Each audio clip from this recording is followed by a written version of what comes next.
El Ciudadano, un espacio para que usted pueda informarse y formarse de cara a un voto responsable este 2026. Hola, ¿qué tal? Gracias por acompañarnos. Bienvenidos. Esto es El Ciudadano. Juan Alberto Castro les saluda y les doy la más cordial bienvenida a este espacio que pretende que usted conozca de cerca las propuestas de las personas que aspiran llegar a la presidencia de la República en esta contienda electoral 2026. Este es un ejercicio para que usted se informe, pero también para que se forme y pueda emitir un voto más responsable este 1 de febrero cuando sean nuestras elecciones. Hoy nos acompaña el candidato del partido Unidad Social Cristiana, Juan Carlos Hidalgo, con quien vamos a conocer más acerca de su plan de gobierno que ha denominado Emparejar la Cancha, con la que aspira a fortalecer la seguridad, las oportunidades y también la prosperidad. Don Juan Carlos, bienvenido, gracias por acompañarnos. ¿Qué tal? Juan Alberto, muchas gracias por esta invitación, a todo Cope Santos y a toda la zona de Los Santos. Un gusto estar Gracias acá. por acompañarnos y espero que haya disfrutado este camino hasta el set principal acá en San Marcos de Tarazú, entre café y montañas. Siempre es hermosísimo venir acá, unas vistas espectaculares, quizás de las mejores del país. Y desde ya espero que disfrute este café, desde luego producido en la región cafetalera de Los Santos a mucho orgullo. Claro que sí, bueno, yo creo que fue el Papa Francisco el que dijo que es el mejor café del mundo, ¿no? Lo ha dicho y muchas personas más alrededor del mundo también.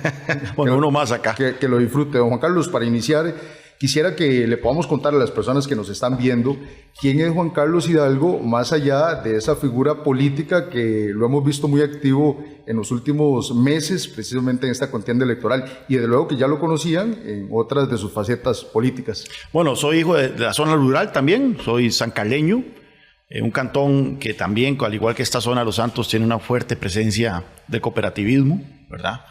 Nací en Ciudad Quesada, hijo de madre soltera. Nací en una casa ahí de clase media en el puro centro, en la mitad del medio de Ciudad Quesada. Crecí en la casa con mi abuela, con una tía, con mi mamá. Fui a la escuela Guancha de Rojas, ahí en el centro de Ciudad Quesada, luego al Liceo San Carlos. Desde chiquillo me interesó mucho los temas internacionales y por eso cuando tomé la decisión de estudiar fue Relaciones Internacionales y como mucho joven de zona rural me fui a San José a estudiar en la universidad, estudié en la Universidad Nacional en Heredia, saqué el bachillerato en Relaciones Internacionales y luego obtuve una beca para irme a estudiar a Estados Unidos. Estudié Comercio Internacional y Política Pública allá conocí a mi esposa Cristina y terminé trabajando en la capital de Estados Unidos por 12 años, siendo analista sobre América Latina. Que precisamente ese es un tema que le quería consultar porque usted ha sido consultor por muchos años, lo recuerdo en CNN, Sí. Que leyendo parte de la historia llegó por casualidad y terminó convirtiéndose en uno de los analistas políticos más importantes, que no lo soltaban en CNN, ¿verdad? Y se devuelve a Costa Rica, es candidato a diputado, después asume la presidencia del partido y hoy está luchando por la silla presidencial a partir del 2026. Así Pero es. antes de entrar meramente en los temas gruesos de su plan de gobierno, don Juan Carlos, ¿cómo cree que los partidos, principalmente que usted representa, ha cambiado en un contexto donde ya no son tan tradicionales como antes, donde quizá el candidato se ha vuelto la figura más que el partido?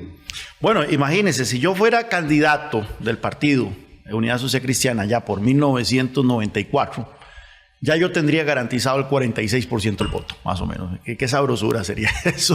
Que recuerdo muy bien las campañas, yo chiquillo ahí andando con mis abuelos. Claro, ya ahora esos tiempos ya se fueron, ¿verdad? La gente, esos tiempos en donde una persona nacía en una familia que era o liberacionista o sociacristiana y moría siendo sociacristiano o liberacionista, ya se fueron y no creo que vayan a regresar. Pasamos de un sistema político bipartidista a un sistema político multipartidista y ahora a un sistema político apartidista. ¿En qué sentido? El 80% de los costarricenses dicen no tener partido político y efectivamente en cada elección termina votando por la persona que más los convence.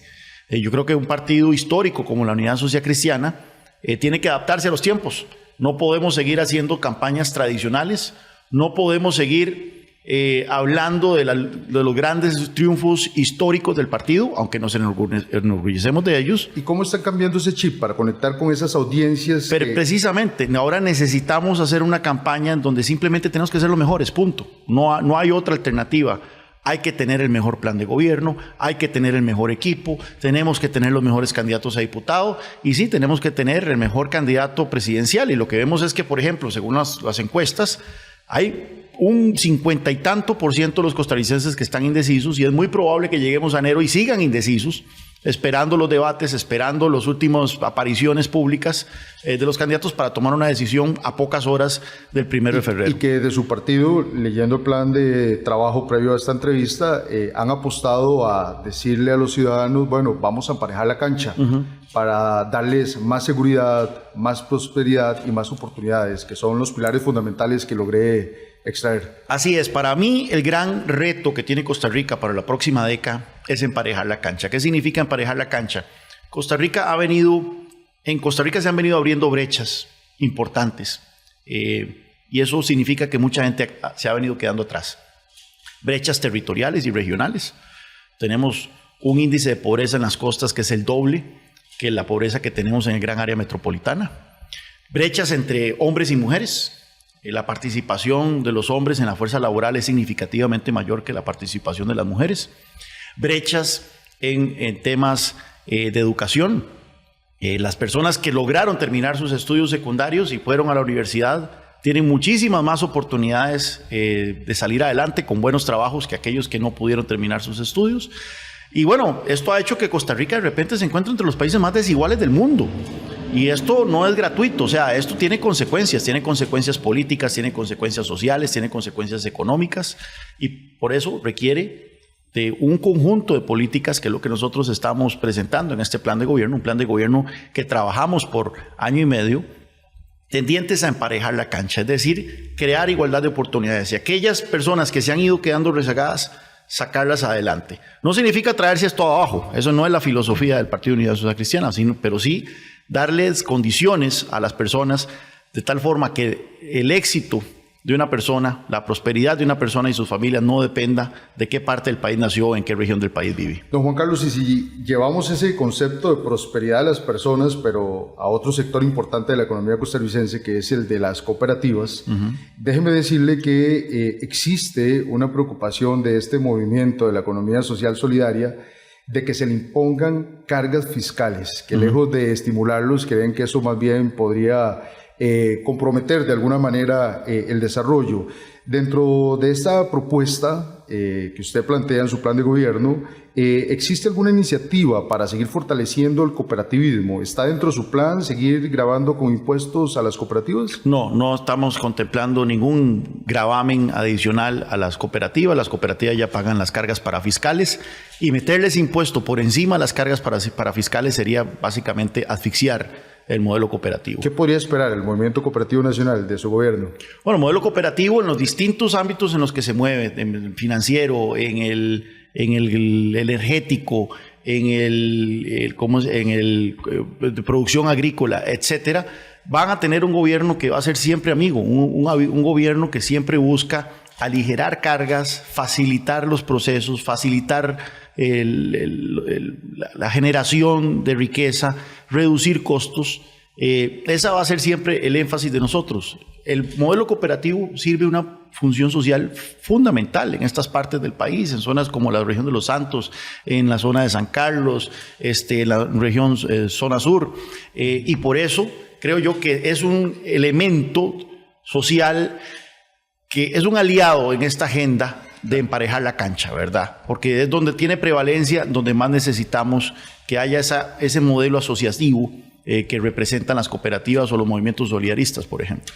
Bueno, Juan Carlos, y precisamente aprovechando que usted dentro del movimiento cooperativo cita el sector energético, Copesantos, que usted lo ha conocido, que comienza su zona de concesión allá en el territorio indígena Quitiricí, en Mora, pasando por Acosta, a Sevilla, la parte sur de Desamparados y llegando acá hasta Los Santos y algunos cantones como El Huarco y Cantón Central son parte de la zona de cobertura de Copesantos, ¿verdad? Definitivamente la energía hoy por hoy es determinante en la competitividad de un país y máxime en zonas rurales como estas, en donde llevar el servicio eléctrico a comunidades alejadas es un gran desafío, ¿verdad?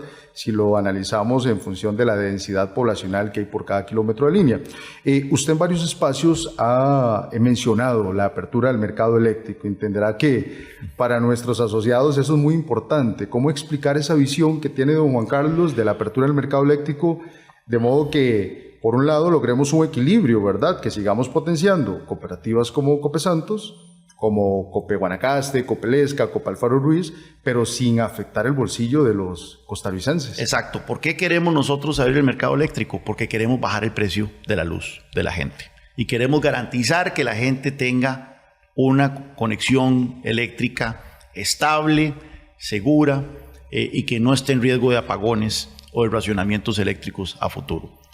¿Qué es lo que sucede en Costa Rica? Que la demanda de electricidad está creciendo muy rápido, por diversos motivos. Uno de los motivos es, por ejemplo, el fenómeno de los carros eléctricos. Ahora mucha gente está importando carros eléctricos, eso está sustituyendo los carros de gasolina y de diésel.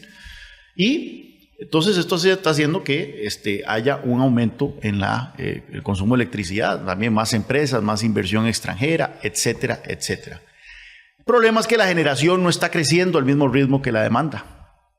Vea que usted que si la demanda sigue creciendo a este ritmo que viene, de aquí a 25 años vamos a necesitar haber duplicado la cantidad de electricidad que se genera en Costa Rica. Eso es un reto mayúsculo. Es decir, en 25 años tenemos que generar la infraestructura para hacer lo que hemos hecho en los últimos 100 años. ¿Y qué propone desde su futuro gobierno? Bueno, el problema es que cuando tenemos un actor monopólico como es el ICE, se deprime la inversión privada, se deprime la inversión de otros actores y las mismas cooperativas, ¿verdad? De generación. Participan, pero en un esquema que lo limita en su crecimiento. Entonces, lo que nosotros estamos planteando es abrir el mercado, permitir que actores privados puedan generar sin mayores límites, puedan generar la electricidad que ellos consideren convenientes y que los actores privados hagan la inversión que se necesita. El ICE, lamentablemente, está atado de manos. Ha habido decisiones de este gobierno que ponen en tela de juicio la estabilidad financiera del ICE y es algo que nosotros vamos a tener que llegar a levantar chingos, ¿verdad? Y precisamente, Juan Carlos, ¿cómo quitar esos cuellos de botella que muchas veces hay? Porque, bueno, la ley 7200 permite no solo a las cooperativas, sino a los privados generar, pero hoy por hoy existen limitaciones de lograr una interconexión. Exacto. Y seguir aprovechando esa generación privada que podría sumar al ICE y evitar que en verano tengamos que generar energía con búnker. Bueno, por ejemplo, lo que se habla de generación distribuida, ¿verdad? Bueno, se quitó la figura del neteo simple, que era que usted metía, por ejemplo, si usted pone paneles solares en su casa y usted mete electricidad durante el día al sistema, ¿verdad? Pues, y en la noche, cuando usted lo va a necesitar, la idea es que el ICE o la empresa distribuidora le reconozca a usted por la electricidad que usted estuvo metiendo durante el día, pero resulta que se eliminó esa figura, entonces ya se desincentivó la puesta de paneles solares. El crecimiento de la generación distribuida venía así, en una curva ascendente, se pasó esa reforma legal y se aplanó totalmente. Entonces, sí, necesitamos mucho más inversión y las cooperativas como Copesantos han sido pioneras en generación eléctrica y en tecnologías innovadoras. Por ejemplo, ustedes están haciendo aquí, yo creo que no hay otro ejemplo en Costa Rica, ya una inversión importante en baterías. El primer sistema de almacenamiento de energía. Exactamente, porque ese es el futuro. O sea, no estamos muy lejos. En los próximos 10 años ya vamos a tener la capacidad, entonces sí, de que muchos actores, llámese empresas grandes o comercios o casas, puedan tener entonces sí sus paneles solares y en lugar de necesitar conectarse a la red principal, puedan tener baterías para que durante el día estén cargando y en la noche poder utilizar esa electricidad. No estamos a muy lejos de ese escenario, lo cual representa un desafío para el modelo actual, por eso es que necesitamos modernizarlo. Don Juan Carlos, vamos a hacer aquí nuestra primera pausa, pero ya continuamos para seguir conversando. ¿Qué piensa Juan Carlos Hidalgo, candidato del Partido Unidad Social Cristiana, para su futuro gobierno? No se vaya, ya regresamos. ¿Sabía que?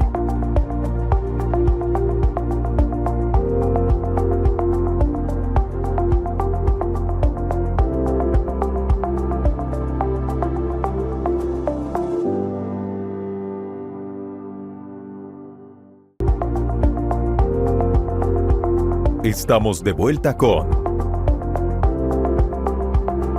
El Ciudadano.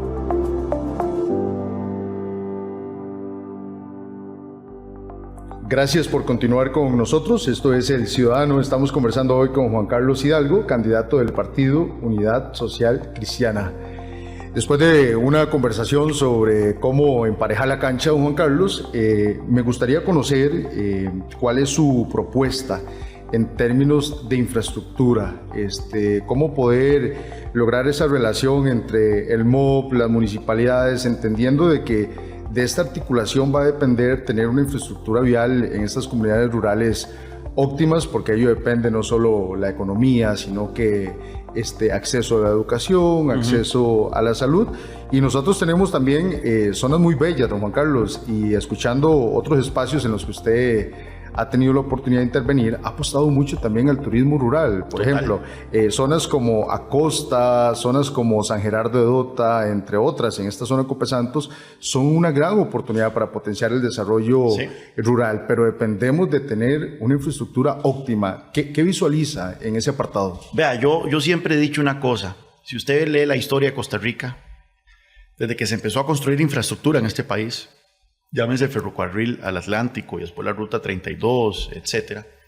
La construcción de infraestructura siempre ha estado en función del principal sector de la economía. En ese momento era el sector agroexportador. ¿Verdad? Para sacar el café y luego el banano, hacíamos carreteras y ferrocarriles. Hoy en día el turismo es el principal motor de desarrollo de la economía. Genera casi que un 8% del Producto Interno Bruto, ¿verdad? Genera miles de empleos. Yo soy hijo del turismo. Por ejemplo, mi mamá trabajó en el sector turismo mientras yo estudiaba en el colegio y en la universidad, y si no hubiera sido por el turismo yo no estaría aquí sentado. Entonces yo reconozco el valor enorme que tiene el turismo, y lo que usted menciona, parte de las cosas que nosotros estamos planteando en nuestro plan de gobierno es ampliar la frontera turística. ¿Qué significa eso? Costa Rica ha sido exitosísimo en promocionarse en el extranjero, ¿verdad? Nos hemos convertido en un referente mundial en temas como ecoturismo. Pero ya hay ciertas zonas del país, ciertos destinos que ya están copados, ¿verdad? Quepos, Manuel Antonio, ¿verdad? La Fortuna, Monteverde, la zona de Guanacaste. Hay que expandir la frontera turística, o sea, empezar a promocionar otros destinos turísticos, la zona sur, empezar a promocionar más la región de Caño Negro y Bijagua en la zona norte, y aquí. Esta zona, ya hemos empezado a ver un desarrollo turístico, principalmente en Dota, pero bueno, León Cortés, Tarrazú, Acosta, tienen regiones bellísimas, zonas bellísimas. ¿Cómo dotarlos de esa infraestructura vial que requiere para que ese turismo se dinamice? Exactamente, entonces hacia eso vamos. La construcción de infraestructura, creo yo, tiene que ir en función de esa industria turística, pero el problema de la conectividad es importante. Hay un tema de fondos. ¿De dónde vamos a sacar la plata, verdad? Porque todavía tenemos una situación fiscal que es un poquito más holgada que hace unos años, pero todavía en cualquier momento nos podemos pegar un susto si descuidamos eso. Lo que nosotros estamos planteando es lo siguiente. Hay grandes obras de infraestructura en este momento que se están construyendo bajo un modelo de endeudamiento del Estado, por créditos y fideicomisos. Por ejemplo, la ruta San Ramón-Sabana. Es una ruta de la principal arteria del país, se puede decir, donde pasan cientos de miles de carros al día, pero en lugar de sacarlo en un modelo de concesión de obra pública, como la Ruta 27, y que sea un concesionario privado el que consiga la plata, el que sea el que modernice esa ruta, la amplíe y la administre, el Estado está endeudándose para hacer eso. Y el problema es que cuando el Estado se endeuda para construir o ampliar o remodelar obras que son altamente lucrativas, tiene menos plata. Tiene que trasladársele a alguien. Tiene menos plata, sí, tiene menos plata para las rutas que no son lucrativas. Estas rutas que de zonas rurales no son lucrativas, no pasa el suficiente flujo vehicular para poder poner un peaje, por ejemplo, poner alguna manera de recuperar la inversión. Entonces lo que nosotros estamos planteando es lo siguiente, vamos a apostar decididamente por el modelo de concesión de obra pública, y las alianzas público-privadas, para que sea bajo esos modelos que las rutas que son altamente lucrativas se financien, se construyan y que de esta manera liberar fondos para poder entonces que el Estado sí meta buena plata en las rutas más rurales, ¿verdad? En las rutas menos visitadas. Sin embargo, tomando en cuenta que es precisamente estas rutas las que le van a dar un canal de vida económico a estas zonas con temas como turismo y también sacar la producción agrícola que sigue siendo muy importante en esta zona, ¿verdad? Don Juan Carlos, ahora que usted dice el término alianza público-privado, yo quiero contarle que en el caso de Copesantos hace 15 años dio un paso muy significativo que fue incursionar en un mercado en competencia de telecomunicaciones que es desafiante para llevar el servicio de internet a lugares recónditos. Le pongo un ejemplo, la escuadra de San Ignacio de Acosta, ¿verdad? Que hoy por hoy familias estén conectadas, y eso fue también gracias al Fondo Nacional de Telecomunicaciones, que permitió que el programa Hogares Conectados diera un subsidio a familias en vulnerabilidad socioeconómica. Sin embargo, ya este año y para el siguiente se visualiza que ese programa va cerrando, lo que dejaría en rezago de conectividad a muchas familias. ¿Cómo podría en un futuro gobierno suyo fortalecerse el Fondo Nacional de Telecomunicaciones? Bueno, el Fondo Nacional de Telecomunicaciones, Fonatel, que fue creado con la apertura del mercado eléctrico, tiene la finalidad precisamente de llevar conectividad y cerrar la brecha digital con las zonas más alejadas del país, las zonas más rurales, las zonas que se han ido quedando atrás. Y hay una buena cantidad de plata ahí. Estamos hablando que hay más de $300 millones ahí acumulados. Ahora bien, muchos de estos dineros ya están comprometidos en proyectos específicos, ¿verdad? Pero el tema de la plata no es un problema con el tema de Fonatel. El problema ha sido la ejecución. El MICIT, el Ministerio de Ciencia y Tecnología, es el encargado de desarrollar los proyectos para que se ejecuten mediante alianzas público-privadas, ¿verdad? Entonces son actores, operadores como Copesantos, sean los que puedan llevar esa conectividad a las regiones, porque ellos son los que mejor conocen la zona, ¿verdad? Entonces lo que ahí es donde tenemos que trabajar es exactamente el MICIT. Ahí es donde está el cuello de botella, ahí es donde están las trabas para poder ser más eficaz en bajar estos dineros. Nosotros también estamos relanzando un programa en el plan de gobierno que puede servir mucho en ese sentido, que es el Triángulo de la Solidaridad. Esto fue un programa que fue muy exitoso en el gobierno de Miguel Ángel Rodríguez, 98-2002, que es una articulación entre gobierno central, municipalidades y asociaciones de base, ¿verdad? Pueden ser asociaciones de desarrollo, cooperativas, etcétera, para que entonces haya una mejor canalización de los recursos que muchas veces se encuentran en el gobierno central, pero topamos con este tipo de problemas, que no hay... A la hora de operativizar. A la hora de bajarlos hay muchas ineficiencias. El gobierno central tiende a ser muy esclerótico, ¿verdad? Pero las municipalidades tienden a ser un poquito más hábiles a la hora de hacer infraestructura, y las asociaciones de desarrollo, las asociaciones de base, tienden a tener un mejor mapeo de las necesidades de sus comunidades. Entonces queremos hacer un triángulo de solidaridad 2.0, que fue un plan muy exitoso, queremos resucitarlo en nuestra administración. No, Juan Carlos, ahora pasando a otro tema que tiene que ver con la zona, a propósito que estamos hablando de conectividad y con ello el desarrollo, entenderá usted que el café es la principal actividad económica en esta región donde sirve Copesantos. Solo por ponerle dos cifras en la mesa, más del 47% del café nacional se produce en esta región, y que hoy usted está disfrutando de ese café.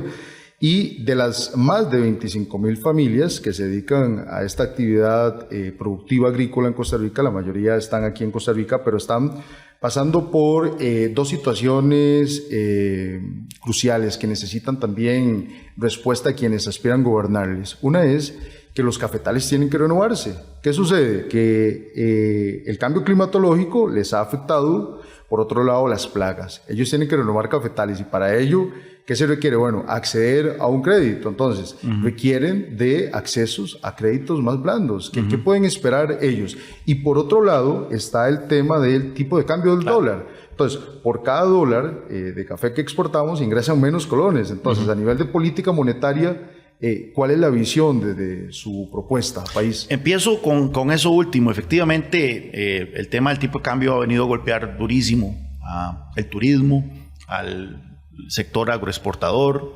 y a otros sectores que dependen de la venta de productos o servicios en dólares. Lamentablemente, la evidencia lo que indica es que las políticas que está haciendo el Banco Central no responden a criterios técnicos y que hay una manipulación política del tipo de cambio. ¿Por qué lo están haciendo? No sabemos. Un tipo de cambio como el que tenemos actualmente alimenta una falsa sensación de bienestar en materia de consumo. la gente puede comprar más cosas, por ejemplo, pero el problema es que por el otro lado se pierden empleos. Y esto tarde o temprano se va a hacer cada vez más evidente. De hecho, si usted ve las estadísticas, cada vez menos gente está trabajando en la economía costarricense. La gente se está saliendo de la fuerza laboral. Entonces, lo que nosotros estamos planteando es que vamos a nombrar una junta directiva del Banco Nacional, del Banco de Costa Rica, el Banco Central de Costa Rica, que sea independiente. Claro. O sea, que se guíe por criterios técnicos, y el perfil de la gente que va a ir a esos puestos va a ser gente seria, cuyo compromiso es guiarse por criterios técnicos. ¿Y eso qué significa? De que las herramientas que tiene a su disposición el Banco Central, que inciden en el tipo de cambio, van a utilizarse no de manera arbitraria, como se han venido utilizando actualmente, que alevosamente lo que quieren es un tipo de cambio fuerte, sino de manera que haya una estabilidad de precios, eso sí, un número uno, pero también que no se castigue la generación de empleo, especialmente en los sectores que dependen del dólar y la exportación, ¿verdad? El otro tema era del acceso a crédito. El acceso a crédito, sí. Para los caficultores. Sí, nosotros somos de la tesis de que el apoyo estatal al sector agrícola tiene que venir por ese lado, ¿verdad? Yo no creo, nunca he sido un firme creyente en políticas proteccionistas ni de subsidios directos, pero sí creo que el Estado tiene que chinear muchísimo al sector agrícola. ¿Por qué el sector agrícola? Por las mismas razones que hay que chinear al sector turístico. Usted encuentra estos dos sectores donde más necesita por generación de oportunidades, en las zonas rurales, ¿verdad? Entonces, el apoyo del Estado tiene que ir en materia de crédito, y ahí queremos hacer ajustes al sistema de banca para el desarrollo, que tiene un gran potencial, pero sigue sin terminar de carburar como debería, ¿verdad? Entonces, ahí queremos hacer unos ajustes, estamos planteando ajustes muy específicos. Queremos también más apoyo en seguros, que eso es otro tema que el Estado puede ayudar muchísimo a los agricultores, y queremos apoyo también en innovación y desarrollo y tecnología, siguiendo ejemplos exitosos a nivel mundial. Por ejemplo, Brasil tiene un ente estatal dedicado a la investigación científica para mejorar la productividad del sector agrícola. Aquí se han tratado de hacer esas cosas, pero no han funcionado. Pueden estar los caficultores de la zona seguros que van a tener su respaldo. Por supuesto, porque por ejemplo, el tema del cambio climático es una realidad, es un enorme desafío que requiere soluciones innovadoras, ¿verdad? Costa Rica no puede tener cambio climático, pero sí podemos invertir fuertemente para mejorar la adaptabilidad a este fenómeno. Muchas gracias, don Juan Carlos. Vamos a hacer aquí una nueva pausa, pero ya continuamos conversando sobre el plan de gobierno, sobre lo que propone el Partido Unidad Social Cristiano en esta contienda electoral. Ya regresamos, somos El Ciudadano. ¿Sabía que?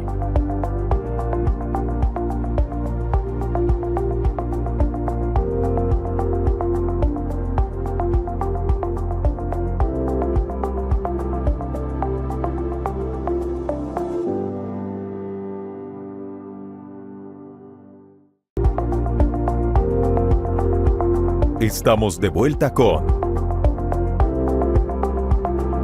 El Ciudadano.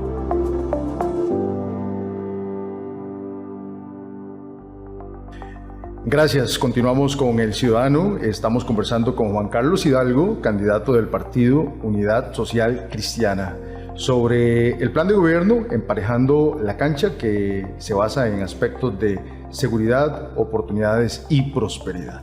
Don Juan Carlos, a propósito de que su plan de gobierno contempla muy bien el tema de seguridad, ese es un clamor de las personas de estas comunidades rurales que están pidiendo a gritos que les va a ofrecer el futuro presidente de la República, porque sucede que nuestras zonas rurales han cambiado y ya muchas de estas se han convertido en sitios de dormitorio de estructuras criminales, y no andamos muy lejos, ya han habido muchos crímenes en estas comunidades.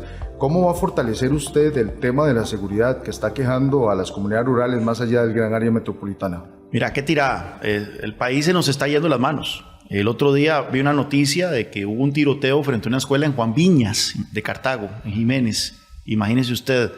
Y tuvieron que atender a varios chiquitos porque tenían un ataque de pánico de oír balazos afuera. O sea, todo esto no está pasando en las zonas urbanas donde hemos tenido históricamente altos niveles de crimen. Ya estamos llegando a las zonas rurales, ¿verdad? Como usted menciona. Entonces, ninguna parte del país está escapando a este fenómeno.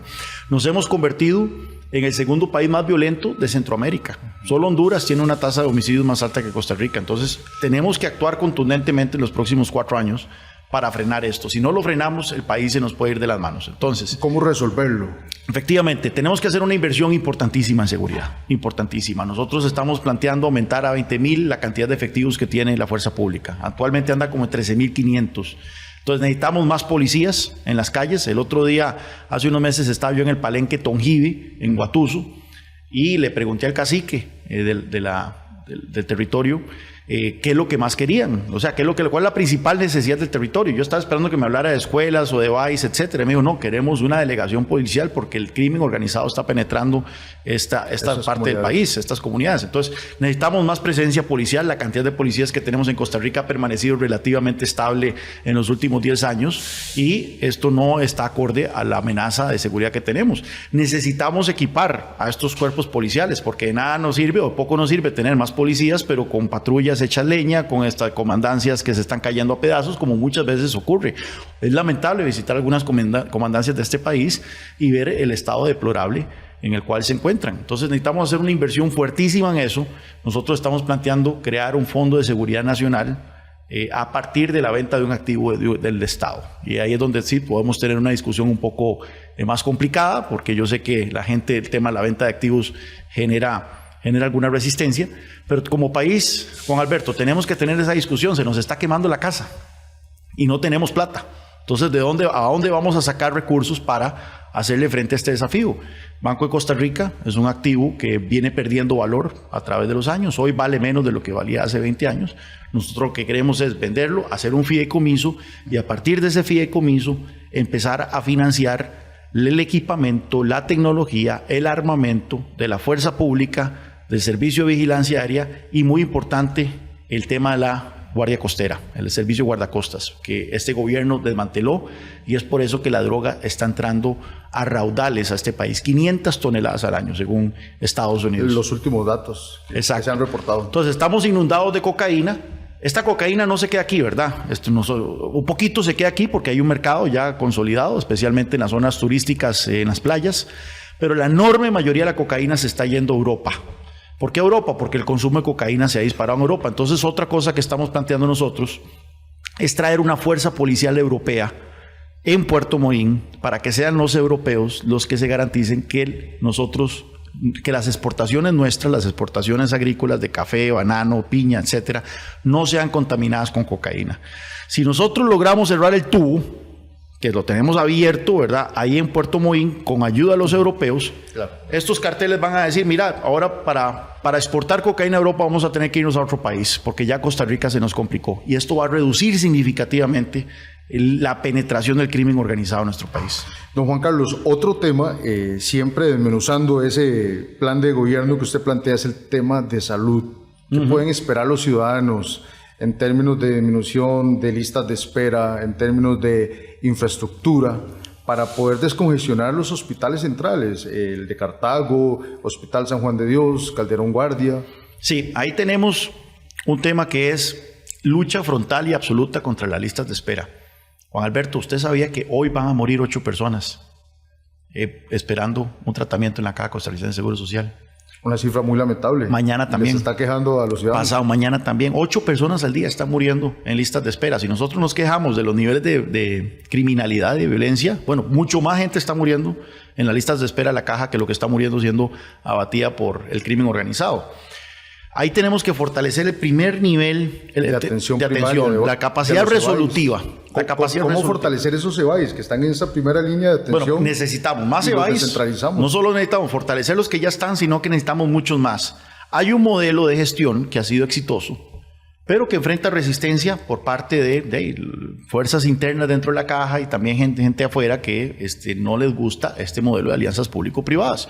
Pero ese modelo de tercerización de servicios. Ya ha habido, ni siquiera lo quiero llamar experimentos, porque no son experimentos, ya ha habido ejemplos de este tipo de gestión en cantones urbanos, en cantones rurales, en el país, en donde los EBAIS son gestionados por cooperativas, los EBAIS son gestionados por universidades privadas y tienen niveles de satisfacción por parte de los asegurados mucho más altos que los EBAIS que son directamente administrados por la caja, a un menor costo. O sea, sirven mejor y cuestan menos. Entonces, nosotros lo que queremos es decir, vamos a apostar fuertemente por el tema de la tercerización de los EBAIS, para que entonces tengamos más EBAIS con mayor horarios ampliados y mejor atención de los asegurados. Y aumentar la capacidad resolutiva de estos. Actualmente, muchas cosas que pueden ser resueltas en ese primer nivel de atención no lo están siendo y eso se va a engrosar las listas de espera, ¿verdad? Y luego tenemos la gran discusión, Juan Alberto, que es el tema de los especialistas. Tenemos un déficit. Estamos carentes de especialistas. Precisamente, ¿cómo resolver eso? Para hace unos días salió en La Nación un reportaje del número de especialistas que hacen falta en el país. Y esto se va a agravar, vea usted. Tenemos 4,000 especialistas en Costa Rica que son mayores de 60 años. Nosotros tendríamos que duplicar la formación de especialistas en el país solo para mantener el nivel que tenemos actualmente, que ya de por sí es deficitario. Y a eso le sumo el problema de quienes no pueden convalidar aquí sus títulos académicos. Bueno, es que ahí hay un gran problema, ¿verdad? Y yo pongo el ejemplo de mi esposa, que hoy me acompaña acá. Mi esposa no es doctora, pero es enfermera. Ella se graduó de la mejor escuela de enfermería de Estados Unidos y no puede trabajar en Costa Rica porque no le reconocen el título, no se lo convalidan. Y así tenemos a un montón incluso de costarricenses. Vea, yo he ido por todo el país y hablo de este tema y me dicen, mira, resulta que yo tengo un sobrino anestesiólogo graduado de la Universidad de Chile, pero no puede trabajar en Costa Rica porque no le reconocen el título. Gente que se ha graduado en Israel, gente que se ha graduado en Europa, cuando tenemos una gran carestía de médicos especialistas. Vea, le voy a poner un ejemplo. Nuestra alcaldesa de Ojancha, Verónica Campos, está teniendo un problema con sus cuerdas vocales y se les está cerrando la garganta. Solo hay un especialista en el país que puede operar y le pusieron una cita para dentro de 4 años. ¿Cómo es posible eso? Eso no podemos aceptarlo bajo ninguna circunstancia. Don Juan Carlos, ahora a propósito del nombre de nuestro programa El Ciudadano, hemos querido darle voz a nuestra gente, a las personas de nuestras comunidades rurales. Yo quiero invitarlo para que veamos una consulta. Por tiempo vamos a ver solo esta que nos hace una ciudadana de Guadarrama, de Desamparados.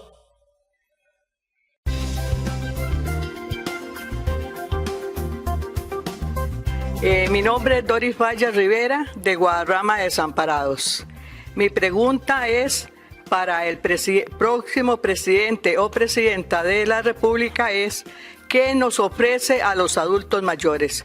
¿Qué clase de programas puede llevar a las comunidades para que nosotros nos veamos beneficiados?